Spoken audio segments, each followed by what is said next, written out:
नमस्कार, राम राम, जय जगन्नाथ। मैं आचार्य कुलदीप। आज जो चर्चा का विषय है वो सिंह राशि की बात हम करेंगे। सिंह राशि में बैठा हुआ चंद्रमा कितना आपके लिए सकारात्मकता प्रदान करने वाला है और कितनी नकारात्मकता प्रदान करने वाला है, इसी भाव को लेकर के, इसी विषय को लेकर के हम आपके साथ उपस्थित हुए हैं।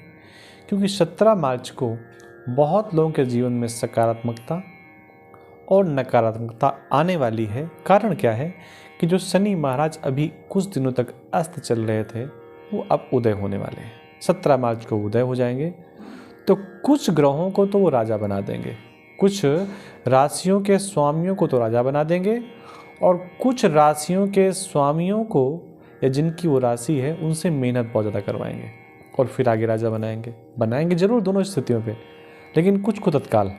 जैसे सिंह राशि राजा की राशि है, ऐसी स्थिति में व्यक्ति अगर चुनाव लड़ने की योजना बना रहा है, सिंह राशि का व्यक्ति, और सिंह राशि पर शनि महाराज की 7वीं दृष्टि है।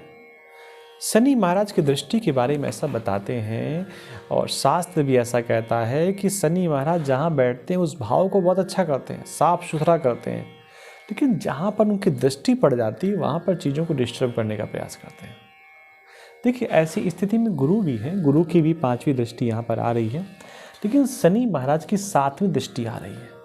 देखिए, वैसे चंद्रमा अपने मित्र के यहाँ बैठा हुआ है, लेकिन चंद्रमा जल तत्व का प्लैनेट है। बैठा कहाँ है? अग्नि तत्व के प्लैनेट बैठा हुआ है। उस अग्नि तत्व के प्लैनेट में अपने घर का शनि उदय होकर के, जो लंबे समय से आंख बंद किए हुए था, अचानक वो आंख खोल रहा है और आंख खोल करके चंद्रमा पे उसकी सीधी सीधी दृष्टि डाल दी, 180 की जा रही है। राजा पे दृष्टि जा रही, प्रजा की। ये राजा की राशि है, ये प्रजा है, लेकिन यहां पर डरा कौन हुआ है? राजा। यानी कि अगर आप की सिंह राशि पर चंद्रमा बैठा हुआ है या आप सिंह राशि के स्वामी हैं, तो ऐसी स्थिति में अपने से बहुत छोटे व्यक्तियों से डरने की आवश्यकता है, संभलने की आवश्यकता है, क्योंकि देखने में वो व्यक्ति आपको जरूर छोटा लगेगा, लेकिन घाव बड़े दे सकता है। आपको देखने में छोटन लगे, घाव करे गंभीर, आपको बड़े घाव प्रदान कर सकता है। तो ऐसी स्थिति में व्यक्ति को अपने से छोटे कार्यकर्ता के प्रति बड़ा सम्मान रखना चाहिए, बड़ा प्रेम दिखाना चाहिए और बड़ी शुभता के साथ उसके साथ पेश आना चाहिए, अन्यथा चीज़ें अव्यवस्थित हो सकती हैं, गड़बड़ हो सकती हैं।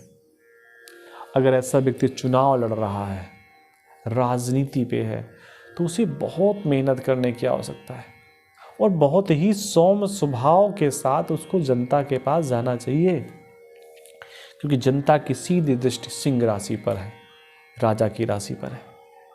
गुरु की दृष्टि है भाग्य भाव के। गुरु अगर सिंह राशि से बात करें तो 1 2 3 4 5, ऐसी स्थिति में इस जातक की अगर संतान है तो संतान लाभ दे सकती है। 6 7 8 9 चंद्रमा से सिंह राशि से गुरु 9वें भाव पे बैठे हैं, भाग्य भाव में बैठे हैं और गुरु की दृष्टि पे गंगाजल हो सकता है, तो कुछ थोड़ा सा लाभ मिलेगा, कुछ आपको रिलीफ मिलेगा, लेकिन शनि महाराज की दृष्टि है। साथ में शनि की अकेले दृष्टि नहीं है, मंगल की दृष्टि भी है। तो शनि और मंगल मिलकर के एक्सीडेंट करवाते हैं। यानी कि ऐसी स्थिति में अगर आपकी भाषा थोड़ी भी अव्यवस्थित हुई, थोड़ी भी डिस्टर्ब भाषा हुई, तो निश्चित मानिए कहीं झगड़ा हो सकता है। तो ऐसे झगड़े से बचने की आवश्यकता है, क्योंकि अंतोगत्वा समस्या आपको होनी है, किसी और को नहीं होनी है। तो झगड़े से बचना है।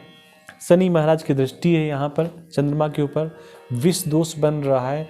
कोई ऐसी चीज़ों का सेवन नहीं करना जो बॉडी के अंदर जाए और किसी प्रकार से नकारात्मकता उत्पन्न कर दे। ऐसी किसी भी वस्तु का आपको सेवन नहीं करना है।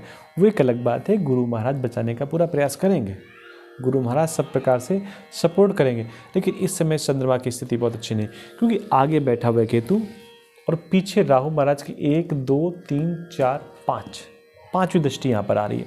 शनि की दृष्टि सिंह राशि पर है, एक तरफ राहु महाराज बैठे, एक तरफ केतु महाराज बैठे। चंद्रमा कैंची के बीच में फंस गया, पाप कर्त्री में फंस गया, और केतु चंद्रमा से की तरफ आ रहा है। तो इस समय सिंह राशि वालों को बहुत सावधान होने की आवश्यकता है। केतु महाराज की उपासना करें और केतु महाराज की कृपा प्राप्त करने के लिए गणपति के चरणों पर आप जाएं, गणेश जी की आराधना करें, गणेश जी की सेवा करें। तो ये तो आपको क्या होगा, सकारात्मकता मिलेगी। जो हमने नकारात्मकता आपको बताई वो सकारात्मकता में परिवर्तित हो जाएगी। एक बात और भी है कि चंद्रमा से यहाँ पर शनि महाराज सप्तम भाव पर बैठे हैं। पत्नी, परिवार, व्यापारियों के साथ संबंध थोड़े से अच्छे हो सकते हैं और अच्छे हो सकते हैं। एक बात और भी है, व्यापारी आपके ऊपर हावी हो सकता है, अपना दबाव, अपना प्रभाव आपके ऊपर बनाने का पूरा प्रयास करेगा। कौन? व्यापारी या जो आपका पार्टनर होगा। तो वहाँ पर भी आपको थोड़ा सा अपने आप को ठीक रखने की आवश्यकता है, सकारात्मक रहने की आवश्यकता है। चंद्रमा अपने मित्र के घर पे है और गुरु की दृष्टि भी है, तो आप ऐसा कर लेंगे, ऐसा बिल्कुल संदेह नहीं होना चाहिए कि मैं कर नहीं पाऊंगा, मैं अव्यवस्थित हो जाऊंगा, मैं निगेटिव हो जाऊंगा, ऐसा कुछ नहीं है। शनि महाराज की 10वीं दृष्टि अष्टम भाव पर है, जो चंद्रमा से 1, 2, 3, 4 चौथा भाव है। पारिवारिक अव्यवस्था हो सकती है। अगर घर पे माता है तो माता को समस्या हो सकती है, क्योंकि चंद्रमा माता का प्रतिनिधित्व भी करता है। और यहाँ सिंह राशि से चतुर्थ भाव में चंद्रमा, वैसे तो यहाँ पर वृश्चिक राशि पड़ी हुई है, लेकिन चतुर्थ भाव माता का भाव होता है, तो माँ को भी यहाँ पर अव्यवस्थित कर सकता है, बीमार कर सकता है। उनके स्वास्थ्य में कमी आ सकती है, उनको स्वास्थ्य से संबंधित समस्या उत्पन्न हो सकती है। ये सारी स्थितियाँ उत्पन्न हो सकती हैं, तो वहाँ पर थोड़ा सा बहुत सावधानी की आवश्यकता है। अच्छा, एक चीज़ और भी है, मेष राशि से 7, 8, 9 भाग्य भाव पर शनि महाराज की दृष्टि पड़ रही है। आपके भाग्य भाव पर शनि महाराज की दृष्टि पड़ रही है, तो भाग्य भाव को भी थोड़ा अव्यवस्थित करने का प्रयास करेंगे। इसलिए ये जो समय है आपका 1 साल का सिंह राशि वालों के लिए, ये थोड़ा सा सावधानी भरा है। इनको इसमें सावधानी की बहुत आवश्यकता है। स्वास्थ्य को लेकर बहुत सावधान रहने की आवश्यकता है। भाग्य के भरोसे नहीं बैठना है, क्योंकि शनि महाराज की दृष्टि पड़ गई है, तो शनि महाराज निश्चित उस भाग्य भाव को अव्यवस्थित करने का प्रयास करेंगे। गणपति की आराधना करिए और शिव की आराधना करिए। नमः शिवाय, शिवाय नमः, ये जो भी मंत्र आपको शूट करता है आप इसका जप करिए और भगवान शिव को जल अर्पण करिए, और फिर देखिए कितना आपके जीवन में सकारात्मकता ही सकारात्मकता आने वाली है। नकारात्मकता का तो कोई नामो निशान नहीं है। आज के संस्करण में इतना ही। मिलते हैं नई जानकारी के साथ। आप सबको जय जगन्नाथ, जय श्री राम।